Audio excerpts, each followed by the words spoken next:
सवाल से संतुष्ट है तो मैं बैठ जाऊं। कौन सा सवाल है जिसका उत्तर नहीं? मैंने प्रश्न किए थे 56 माह से जो 25,000 टीचर्स का वेतन शेष है जी। माननीय मंत्री जी, अगर योजना बंद हो गई तो वेतन शेष नहीं होगा, तो इसका उत्तर। कोई योजना बंद कैसे हो गई? उसकी कोई गाइडलाइन पढ़ गई सुना दीजिए। माननीय मंत्री जी उत्तर देते। कोई गाइडलाइन पढ़ के सुना दीजिए, सीधा मेरा कहना है इनसे जी। माननीय अधिष्ठाता महोदय, जियो मैं आपको दे देता हूं, जियो की कॉपी माननीय सदस्य को। ये it is hereby informed that the SPM aim was approved till the final year 2021-22 only all।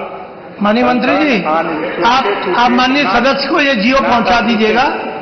माननीय मंत्री जी, आप जियो पहुंचा दीजिएगा। स्पष्ट ये नहीं कह सकते मुझसे नहीं पढ़ा जा रहा तो क्या दिक्कत है? नहीं, ऐसा नहीं है। चलिए अगला प्रश्न नहीं है, सीधा प्रश्न। माननीय महबूब जी, माननीय मंत्री जी आपको जियो पहुंचा देंगे। सीधा दूसरा प्रश्न था कि 25,000 टीचर्स को कोई नौकरी मतलब ऐसे मैंने आरक्षण देकर कोई नौकरियों में आरक्षण देकर इनका समायोजन करने का काम। मंत्री जी आप बता दीजिए क्या स्थिति रहेगी? महोदय, जब योजना बंद हुई तो सरकार किसकी थी जी? उस समय चिंता तो नहीं आई, और बंद होने के बाद भी प्रदेश सरकार ने 2024 तक जो रेशियो। माननीय सदस्य जी, जरा उत्तर सुन लें। आप सुन तो लीजिए, काहे परेशान हैं? 4 बार आपकी सरकार थी, इतने चिंतित अगर आप अल्पसंख्यक समाज के लिए रहे हैं, आप भी सदन के अनुभवी मेंबर हैं। CBSE बोर्ड, यूपी बोर्ड के लिए तमाम यूनिवर्सिटी सरकारों ने खोला। 4 बार आपकी सरकार थी।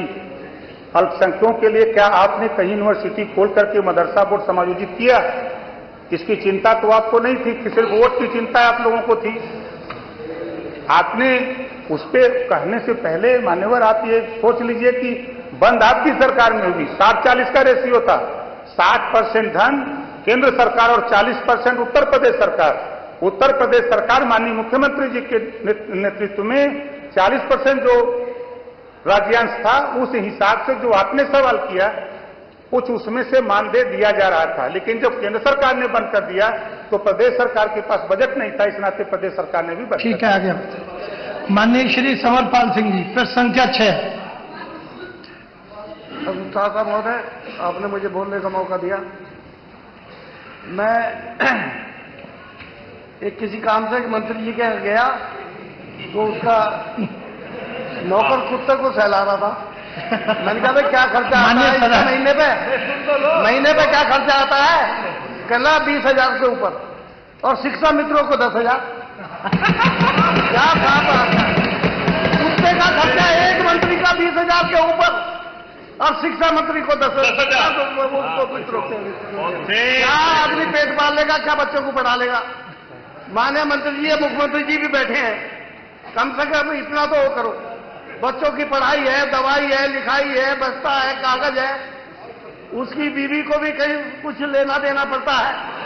तो साहब इस पर रहम करो। शिक्षा मित्र कितने हजारों लड़कों ने आत्महत्या कर ली। आप मुस्कुराते रहते हैं, आपकी जराब भी केवल चल जाएगी तो इनका उद्धार हो जाएगा। पूरे सूबे का मामला है और वो नियमित शिक्षक थे, कितने वो लड़कों की शादियां टूट गई, कितनों के घर बर्बाद हो गए। तो सरकार का क्या जा रहा है? अगर एक दाना उन पर भी चला जाएगा तो सरकार के पल्ले से क्या जा रहा है? आप कोरोना के मामले में जब स्कूल चल रहे थे प्राइमरी, तो उसमें 8 से 1 तक था, फिर 8 से 2 कर दिया, अब 8 से 2:30 तक चल रहा है। ये भी टाइम सेट कराओ बच्चों का। छोटे छोटे मासूम बच्चे हैं, बिजली आप दे नहीं रहे, गर्मी है, स्कूलों में पंखे तक नहीं है, अभी जूते और ड्रेस और मोजे तक नहीं बटे स्कूलों में। मैं कहूं तो मैं जांच करा दूंगा। पिछले साल का ही वाकया है मुरादाबाद का। अपना प्रश्न रखिए।